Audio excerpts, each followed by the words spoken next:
Still think Dunkirk is one of the most intense movies of the year?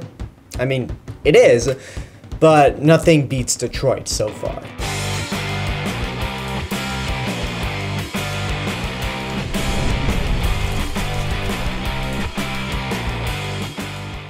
Detroit is the latest film from Kathryn Bigelow and Mark Boal, the same directing and writing team that made The Hurt Locker and Zero Dark 30. So the movie is called Detroit. The movie takes place during the Detroit riots in 1967, but the movie actually focuses on the Algee Motel incident in July of 1967. So this movie is just coming out 50 years and a few days after that incident.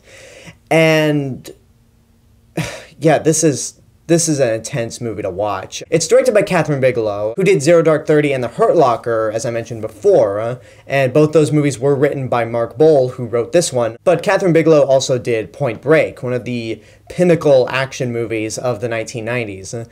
And ever since The Hurt Locker, she's just kind of blown up as a well-respected director, Oscar darling, and Detroit is another great movie from her.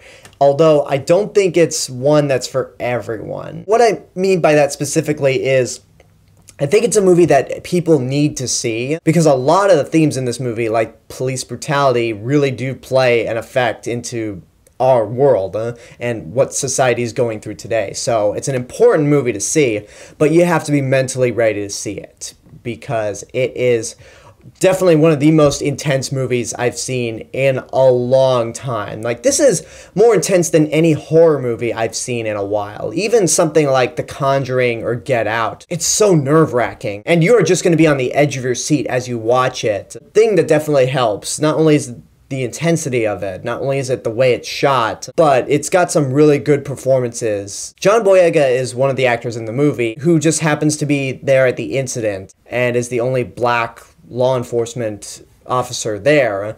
But more importantly, Will Poulter, who plays the main racist cop, is such an unlikable little shithead. Just watching this movie makes you hate him. But it's a credit to his ability as an actor, which I've never seen this kid before, but the way he acts and the fact that he has these really evil eyebrows makes you hate this character, and I will be shocked if this guy does not get an Oscar nomination for Best Supporting Actor. He's that good. I'm hoping he wins, but Oscar season has yet to come around, so we'll see what happens. But as for now, this guy makes the movie as intense as it is. The movie's mainly focused on this incident, like I said before. The riots are touched upon. They act as setup for this incident. And then after that, it's just kind of background, which is probably one of my biggest criticisms of the movie. While it's incredibly well made and well done, I feel like for being called Detroit, it doesn't really focus all that much on the actual riots. The first third of the movie actually does focus on the riots and pretty much the setup to how the riots even got started and how the police are handling it.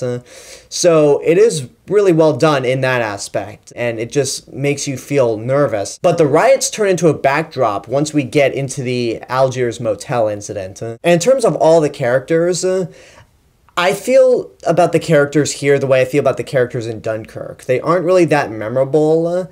There's not a whole lot of emotional attachment to them for me personally, but because the movie is so focused on this one incident as a whole, it tries to put you in the middle of the action, just like Dunkirk put you in the middle of the evacuation from different perspectives. And this movie is actually told from different perspectives. It's told from John Boyega's perspective, it's told from the perspective of the racist cop, and it's told from the perspective of these up-and-coming musicians. And it's an interesting way to tell the story, and eventually these three groups do eventually meet up.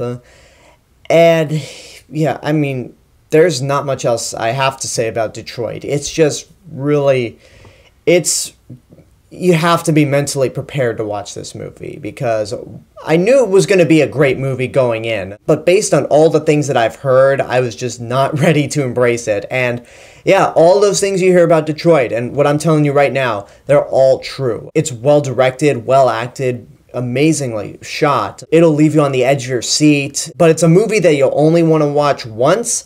appreciate it for what it is, and then never see it again. Detroit is a movie that's absolutely worth seeing in your lifetime. I can't quite say get off your ass and go see it right now because it's not a movie that you should make a priority to go see in the theater, but it is a movie that you absolutely have to see at some point because it's such a powerful movie, and it's probably going to get a lot of Oscar attention the closer we get to Oscar season. But again, you have to mentally brace yourself for what you're about to see because it is an intense movie. And that's my review for Detroit. I hope you enjoyed it. Leave a comment down below and tell me what your thoughts are on the movie, if and when you've seen it. And as always, this is the real Mr. Robinson telling you there's only one.